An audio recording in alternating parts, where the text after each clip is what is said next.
De familia de músicos, su padre, trompetista y director de banda, fue quien lo incursionó al mundo de la música.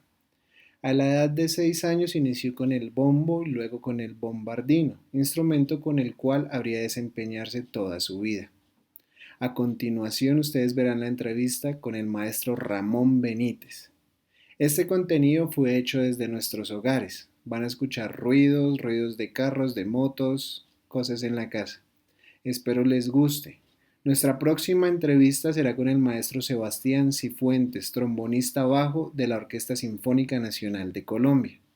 Y ahora, antes de ver la entrevista, no olvides lavar bien tus manos.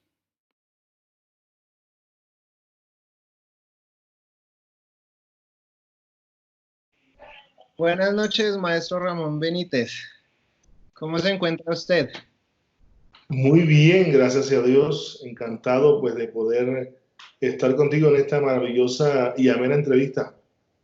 Maestro, quiero darle las gracias de antemano, no solamente por aceptar la entrevista, sino por la importancia de su trabajo como músico, de lo que está haciendo en Colombia y de lo que seguramente seguirá haciendo.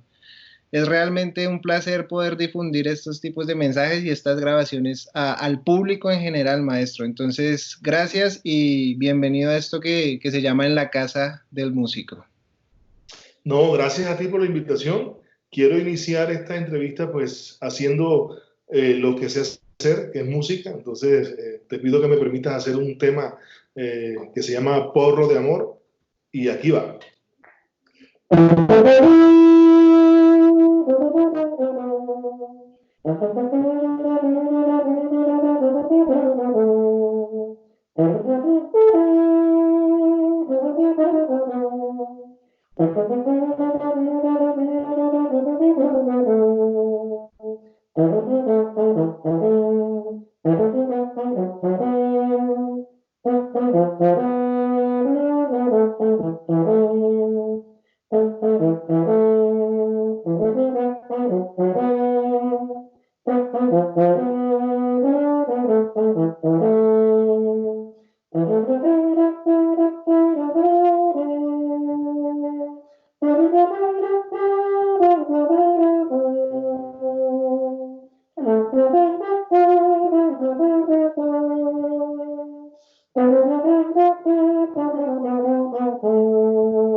¡Ah, maestro! Gracias, muchas gracias por ese fragmento. Sé que todo el mundo lo va a disfrutar. Muchísimas gracias. Porro de amor. Un porro de amor. Un porro de amor. ¿Por qué el nombre, maestro? Dedicado a la mujer que amo, pues me inspiré en ella y la verdad pues es una maravillosa melodía. Y cuando lo hacemos con amor y por el amor, obviamente salen unas cosas que nosotros mismos nos sorprendemos. Muy, muy, muy buen tema, maestro. Felicitaciones, maestro. Qué lindo, qué lindo.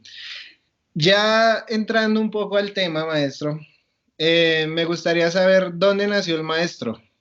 ¿Cómo Yo inició nací, usted la música?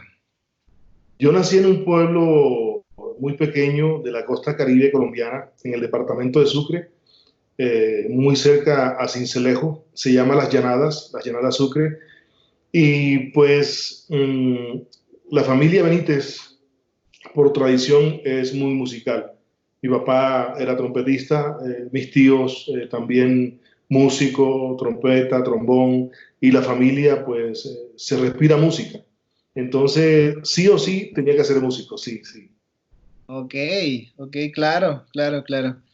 ¿Hermanos tiene, maestro?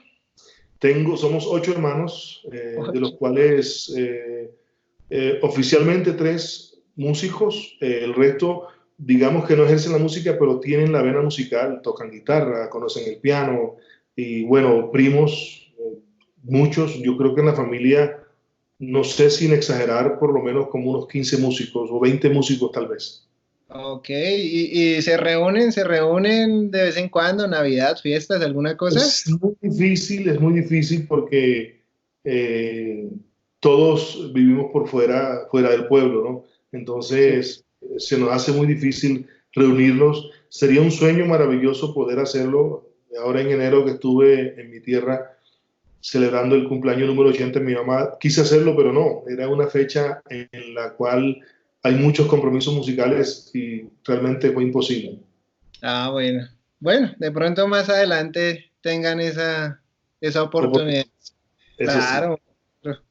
Bueno, maestro, un poquito del instrumento. Yo a usted le preguntaba un poquito si bombardino, eufonio, hay diferencias, no las hay. ¿Qué pasa ahí, maestro? Bueno, te cuento una anécdota.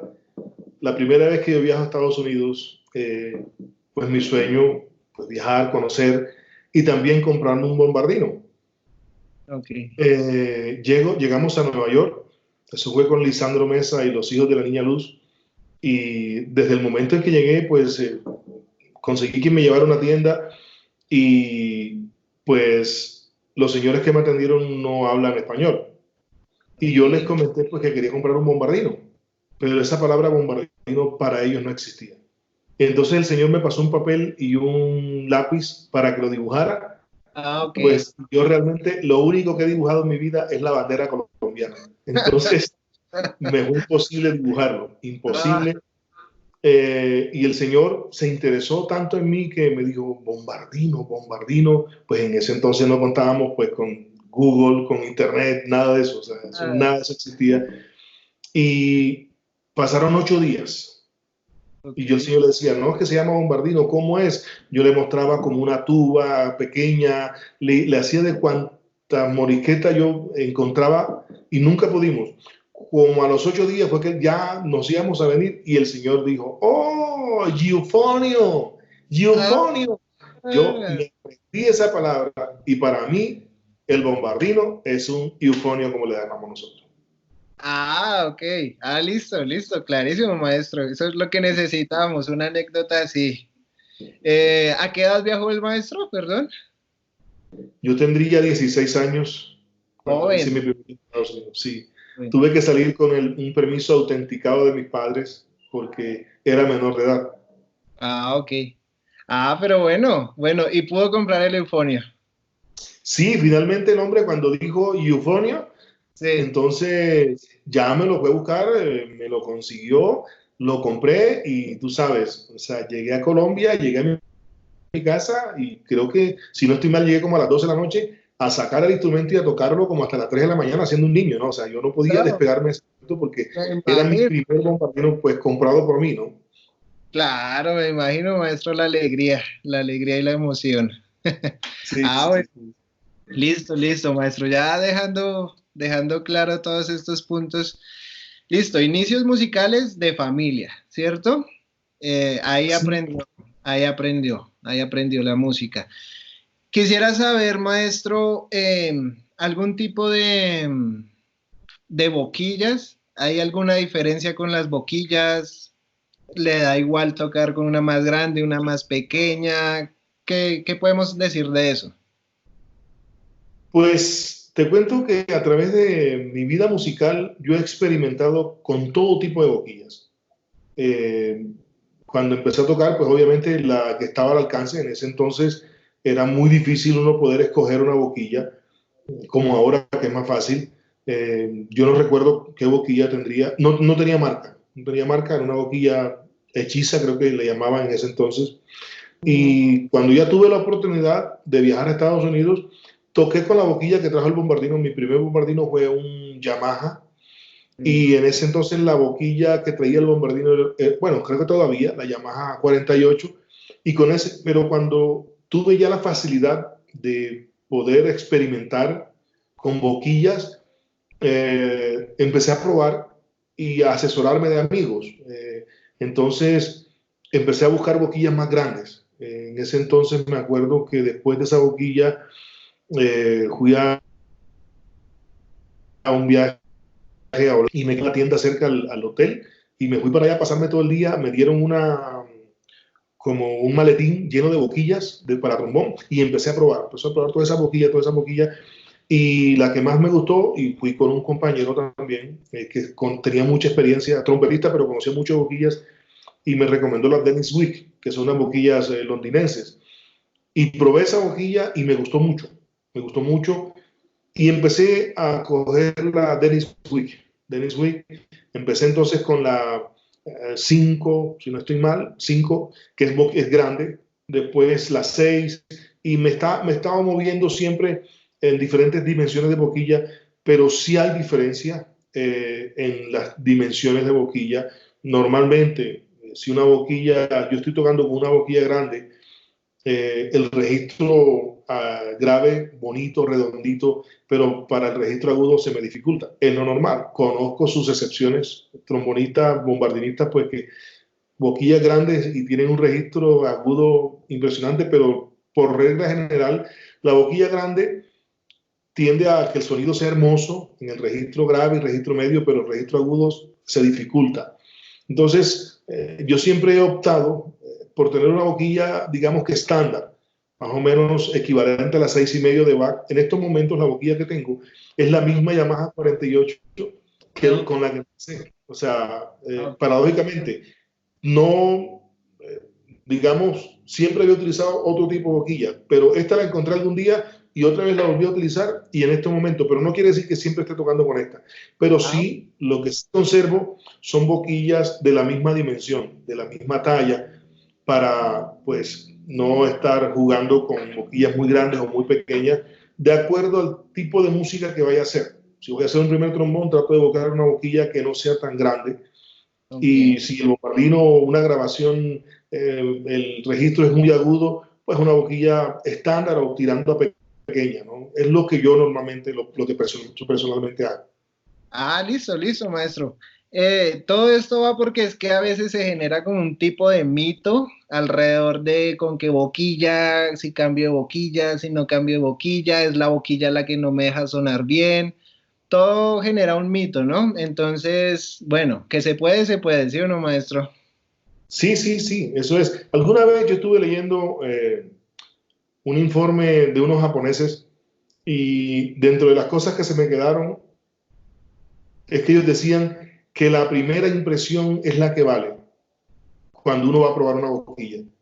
Entonces, eso se me quedó aquí grabado, y cuando yo voy a una tienda y pruebo boquillas, la que más me guste en el momento, con esa la compro. Es lo que normalmente yo hago. No soy del tipo de personas que se ponen a estudiar una boquilla, y porque sí, creo que funciona también. Si tú escoges una boquilla y te gusta y le demoras un mes, no sé, 2 meses estudiándola, tal vez te funcione. Pero yo sí, pues los japoneses me dijeron eso en un informe que dieron, y Sí, eso es lo que yo hago siempre. O y sea, está. busco varias boquillas, las pruebo, y la que más me gustó en el momento, con esa me voy. Esa es. Ah, listo, listo, listo, maestro. Ya aclarando un poquito los temas acerca del eufonio, de la boquilla, ya lo pudimos escuchar. Quisiera hacerle una pregunta un poco más personal acerca de qué es la música para usted, maestro. Para mí la música lo es todo. La música lo es todo. Yo estoy convencido que el universo no podría funcionar sin la música. O sea, yo estoy convencido que todo gira alrededor de la música. Y en estos momentos en que me estás haciendo esta entrevista, pues tenemos que quedarnos en casa, ¿verdad? Sí, señor. ¿Y cuál es el mejor aliciente? Escuchar música o hacer música, como en mi caso, que soy músico, tocar el instrumento, y, y eso nos aleja de los problemas, de la situación, de los pensamientos negativos que puedan llegar. Pero para mí realmente la música lo es todo. Es la máxima expresión de felicidad, de libertad, de, de todo, de todo. Ok, ok, listo, maestro. Quisiera saber en qué momento de su vida supo que se iba a dedicar a ser músico. ¿En qué momento dijo, bueno, yo puedo vivir de esto? Yo creo que por lo que acaba de decir que viajó súper joven y eso, tuvo que haber sido desde muy niño. Mira que cuando yo me hice músico, empecé a estudiar música, en ningún momento pasó por mi mente que yo tenía que estudiar o vivir de algo. No, no. Como te decía, en mi familia se respira solo música. Y para contarte un poco de cómo fueron mis inicios, cuando yo empecé a estudiar mi primer instrumento, mi papá era el director de la banda de mi pueblo, la banda Ritmos de Sucre, y él tenía la inquietud de formar a un grupo de jóvenes para formar, pues, seguir y convocó a un grupo de muchachos. Yo en ese entonces estaría cuarto de primaria, supongo yo, estaba muy niño, tendría tal vez 9, 10 años, no sé.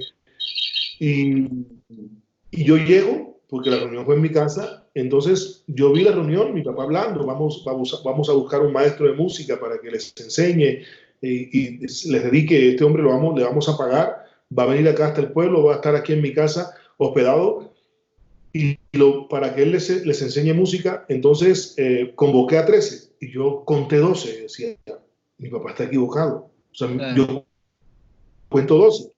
Él nunca me había dicho que yo hacía parte de ese nuevo grupo. En algún momento mi papá siempre estaba hablando de 13, pero yo cuento que son 12. Pero está equivocado. No, mijo, es que tú eres el número 13. ah, Entonces, yo empecé a estudiar cuarto de primaria, niño, 9 años. No estás pensando en que tienes que estudiar una profesión, en que vas a hacer. No. Y como para estas generaciones que van a escuchar, estas nuevas generaciones que van a escuchar esta entrevista, quiero que sepa que yo no, porque hay un mío, pues, que yo cogí el instrumento y empecé ya de una vez a tocarlo y fue muy fácil. No, yo era en ese entonces, cuando empezamos, que llegó el maestro, yo era el peor alumno de todos. Yo el los peor. iba atrasando. El maestro quería llevarnos a todos en el mismo nivel y yo los iba atrasando, porque yo estaba, los muchachos, si no recuerdo mal, ellos ya eran adultos, no estaban estudiando y tenían más tiempo. Yo estaba en el colegio, tenía que llegar en la tarde a hacer tareas y yo no me dediqué como que de lleno a estudiar. Sí. Y yo los iba atrasando, atrasando, atrasando. En algún momento mi papá tuvo que cambiar de maestro. El maestro que estaba tuvo que irse y llegó otro nuevo maestro. Y este maestro que llegó sí me dio unas lecciones que me enseñaron para toda la vida. Y él me dijo algo así como que, mira, ¿te gusta la música? Digo, claro que sí me gusta la música. ¿Quieres estudiar música? Sí. Entonces tienes que ser diligente con las cosas. Tú no te sabes ni siquiera los nombres de las notas. Y ya tus compañeros van dando lecciones de negras. O sea, iban Oh, adelantadísimos. Entonces, te voy a regresar al principio, pero quiero que te los alcances y si puedes pasártelo mejor. Tienes que aprender a ser diligente, porque los mediocres no les va a ir bien nunca en la vida. Algo así me dijo y empecé a estudiar los nombres de las notas y poco a sí. poco me los fui alcanzando y en algún momento me los pasé, pero porque empecé a ser diligente, no por ser más inteligente, sino porque le Eso. puse diligencia al asunto. Ok, ok, listo, maestro. Hablando un poquito de esos temas de los límites, quisiera hacerle dos preguntas, una abierta y una específica. ¿Usted cree que hay límites para aprender música y en específico hay un límite de edad? Nunca, yo no lo creo, no lo creo. Yo creo que los límites los colocamos nosotros mismos. Dios nos hizo con una mentalidad, la mente se renueva, la mente se regenera. O sea, nuestro cuerpo va envejeciendo, pero la mente la podemos rejuvenecer, la mente la podemos hacer que se renueve cada día. Yo sigo mucho a una neurocientífica que se llama Caroline Leaf, es una neurocientífica australiana, y me gusta leer mucho los libros de ellas, y ella dice que la mente somos nosotros los que nos encargamos de hacer que la mente se envejezca o que la mente permanezca joven. Entonces que tenemos que tener retos, tenemos que tener metas, tenemos que tener sueños y tener buenos hábitos, generar buenos hábitos. Todos nosotros hemos creado malos hábitos en nuestra vida. Entonces podemos quitar esos malos hábitos y colocar buenos hábitos. Entonces no hay límite de edad ni para la música y no hay límite de hasta dónde podemos llegar. Simplemente que de pronto hay desconformismo, sería la palabra. Nos conformamos con la zona de confort donde estamos y por eso nos quedamos ahí.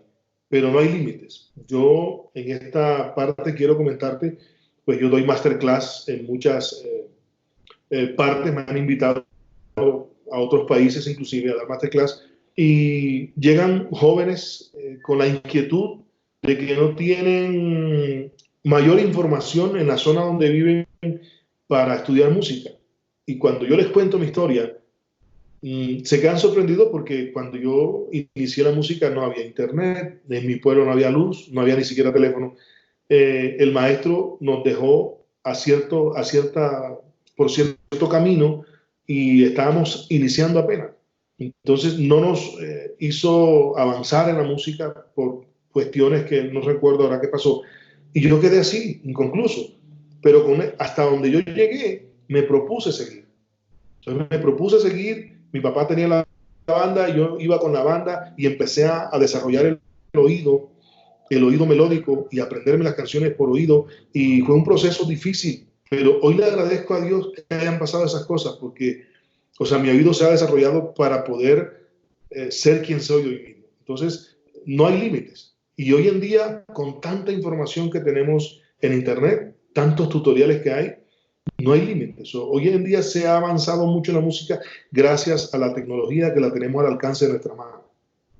Ok, claro, gran mensaje, ¿no, maestro? Porque a veces pensamos que o ya estamos viejos o que ya es muy difícil o que ya no se puede, pero realmente todo está en la cabeza, ¿no? Quisiera saber cuál es la importancia de hacer música colombiana actualmente, maestro. Pues para mí la música colombiana lo es todo, porque soy colombiano, nací en las bandas populares de mi Colombia, pues nací en la banda de mi papá, la banda de mi pueblo, y es lo que llevo en la sangre. Me gusta estudiar otro tipo de música. Yo he tenido la oportunidad de grabar diferentes géneros de música, pero no hay cosa que me llene más que tocar la música de mi tierra, la música de mi país. Y hoy en día está marcando territorio nuestra música colombiana a nivel mundial. No solamente con los grandes artistas como Carlos Vives, Shakira, sino también con otros grupos musicales que son invitados a diferentes festivales a nivel mundial, porque hay diferentes espacios donde la música colocando muchos países. Ok. Me llamó algo la atención, maestro, es que, bueno, usted comenzó en la banda del pueblo, ¿cierto? ¿Usted qué piensa de las bandas de pueblo hoy en día? De los procesos que ha visto, que puede ver en cada pueblo, en cada municipio, de los instrumentos, ¿son importantes, no son importantes? ¿Qué está pasando ahí, maestro? Bueno, yo no conozco mucho.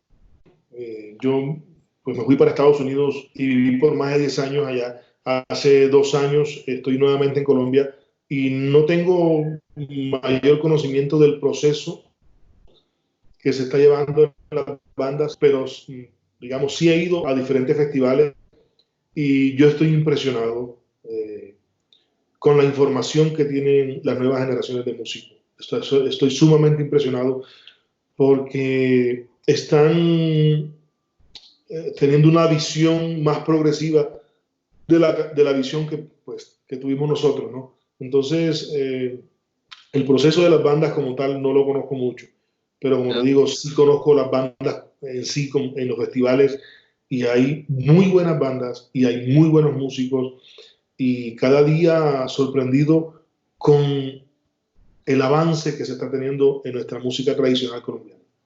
Listo, maestro. ¿En dónde podemos ubicar la música colombiana a nivel mundial? ¿En dónde está la música colombiana? ¿En dónde está nuestro folclore? Bueno, en un nivel muy alto. Lastimosamente, no podemos desconocer que hay un comercio detrás de la música. Y este comercio suena más el que mejor paga. Eso es a nivel mundial. Eso no lo podemos desconocer. Hay una mafia detrás de todo esto y es una mafia que la hay a nivel local, a nivel departamental, a nivel nacional, a nivel mundial. Y digamos que a nivel comercial están posicionados los que más tienen dinero y la maquinaria para sonar. Pero nuestra música colombiana está siendo muy respetada a nivel mundial por los grandes músicos. Y de hecho, he tenido la información de grandes músicos que han querido venir a conocer nuestra música colombiana y estudiarla un poco, porque hay mucha riqueza en nuestra música colombiana. Y en toda Colombia, en cada departamento, hay variedad de nuestra música tradicional, folclórica, y en cada región. Es impresionante la riqueza musical que no la alcanzamos a conocer. Entonces, está en un nivel muy alto nuestra música colombiana en cuanto al avance de la música que estamos haciendo. Y obviamente necesitamos más del apoyo de emisoras, bueno, prensa y tantas plataformas que hoy en día existen. Más sin embargo, ahí vamos mostrándonos hacia el mundo con lo que estamos haciendo aquí en Colombia. Listo, listo, maestro. Hablando un poquito de eso, quisiera saber acerca de la improvisación. Sé que usted es muy bueno improvisando, maestro. ¿Cómo es el proceso de creación de una improvisación? ¿Qué elementos toma? ¿Por dónde se va? ¿Qué pasa ahí? Bueno, te voy a contar cómo me inicié en la improvisación para que después la gente vaya tomando nota de lo que yo les voy a comentar. Yo estoy tocando un instrumento, pues yo empecé con el bombardino, y el bombardino en la costa es un instrumento líder en las bandas. Es un instrumento que en ciertos temas, como ciertos porros tradicionales, desde el momento en que empieza el tema hasta que termina, tiene que ir dibujando melodías, tiene que ir improvisando, adornando al trompetista, después cuando viene la parte de clarinete, adornando los clarinetes. Entonces, sí o sí, el instrumento que yo tomé para empezar en la música es un instrumento donde se requiere mucha creatividad. Entonces, como yo empecé la música y quedé como a medias, si se puede decir, yo fui desarrollando el oído y aprendiéndome esos patrones melódicos de improvisación de los porros de las bandas tradicionales de la costa. Entonces me aprendí esas improvisaciones, más yo quería más. O sea, no me conformé con quedarme ahí aprendiéndome, porque digamos que en ese entonces los temas tradicionales de nuestras bandas tenían ciertos patrones que todos los bombardinistas hacíamos. Entonces me lo aprendí, pero en algún momento dije, no, yo quiero hacer algo diferente. Quiero hacer un poco más. Y empecé como que a desarrollar un poco más esas improvisaciones, a crear, a ser un poco más creativo con esas improvisaciones. Por ejemplo, hay un fandango que se llama Fandango Viejo, y empecé como a desarrollar un poco más esa improvisación y a crear, digamos, mi propio estilo de improvisación. Y empecé a estudiar, y llegó un momento en que mis improvisaciones le gustaban mucho a la gente porque se salían un poco del esquema tradicional que venía aconteciendo en las bandas. Y me empezaron a llamar para grabar, porque me salí un poco de ese esquema de la improvisación tradicional, así, añadiendo, pues, digamos, mi firma, y eso pues le fue gustando mucho a la gente y marcó un antes y un después. Un antes y un después. O sea, hay muchos bombardinistas pues, que siguen las improvisaciones de Ramón Benítez y se las aprenden y empiezan a desarrollar a partir de mis improvisaciones, a desarrollar sus propias improvisaciones. Maestro, ¿nos podría explicar, no sé, dos patrones básicos con los que usted empezó a aprender la improvisación del eufonio que dijo, bueno, esto es un patrón básico que lo puedo encontrar en un porro o alguna cosa? Te voy a hacer María Varilla, es un tema muy conocido. Y María Varilla, la primera parte de clarinetes tiene un solo de bombardino más o menos así.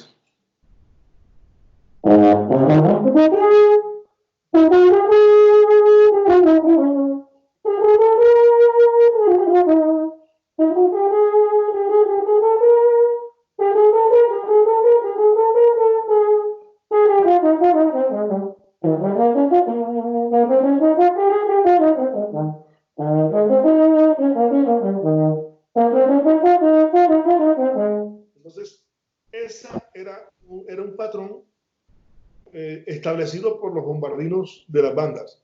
Sí. A partir, a partir de ese patrón, yo empecé a desarrollar una improvisación. Yo empezaba, digamos, con la parte tradicional.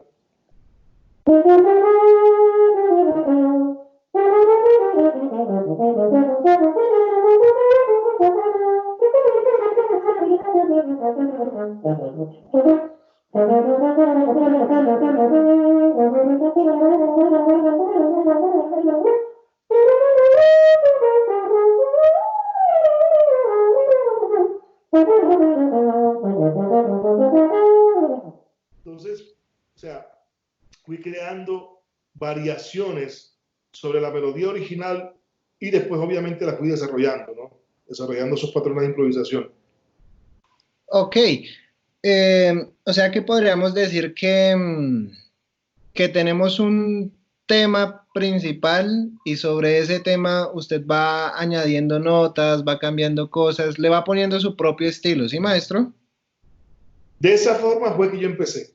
O sea, de esa forma fue que yo empecé. Más sin embargo, y también, como para que quede claro, y lo he escuchado de otros grandes improvisadores, no solamente en el bombardino, sino en la trompeta, en saxofones, que ellos dicen que uno debe escuchar grandes improvisadores. Entonces, yo en mi época empecé escuchando a los bombardinos de las bandas de ese entonces. Empecé imitándolos, porque ya eran patrones preestablecidos para ciertos temas, ¿no? No para todos los temas, pero digamos los temas tradicionales, María Varilla, Fandango Viejo, ya habían patrones establecidos. Y yo empecé pues aprendiéndomelo y aprendiéndome los solos de los bombardinos de la época, por así decirlo. Más sin embargo, en algún momento yo sentí que ya estaba limitado con esos bombardinos que estaba escuchando. ¿Qué hice yo? Empecé a escuchar a los corraleros de Majagual. Los corraleros de Majagual siempre tuvieron grandes improvisadores. Dentro de esos improvisadores estaba un tío mío que se llama Tomás Benítez, que con el trombón de pistones improvisaba muy bonito. Estaba el maestro Chelo Cáceres, también trombón de pistones improvisaba muy bonito. Y en el bombardino estaba el maestro Rosendo Martínez. Pero yo escuchaba mucho a ellos porque ellos, digamos que hacían otro tipo de improvisación dentro de la misma música tradicional. Y empecé a copiar los estilos de ellos. Es más, en las primeras grabaciones que yo hago, que fue con Lisandro Mesa y los hijos de la Niña Luz, Lisandro Mesa en esas grabaciones dice, Ramón Darío Benítez, la reencarnación de Chelo Cáceres. Oh. Porque yo trataba de imitar al maestro Chelo Cáceres. No lo logré imitar, porque ese señor tocaba demasiado. Pero digamos que me acercaba un poco a lo que él hacía, porque era improvisado de una forma muy bonita. Y eso, en algún momento, ya no estoy siguiendo al maestro Chelo Cáceres, sino que estoy creando mi propio estilo. Su Y por propio. eso hoy en día yo tengo mi propio estilo. Ah, ok. Maestro, vamos a hacer una pausa porque dejé de verlo, se detuvo acá como un poquito el internet, entonces vamos a hacer una pausa y ya nos volvemos a conectar, ¿sí, maestro? Perfecto, perfecto.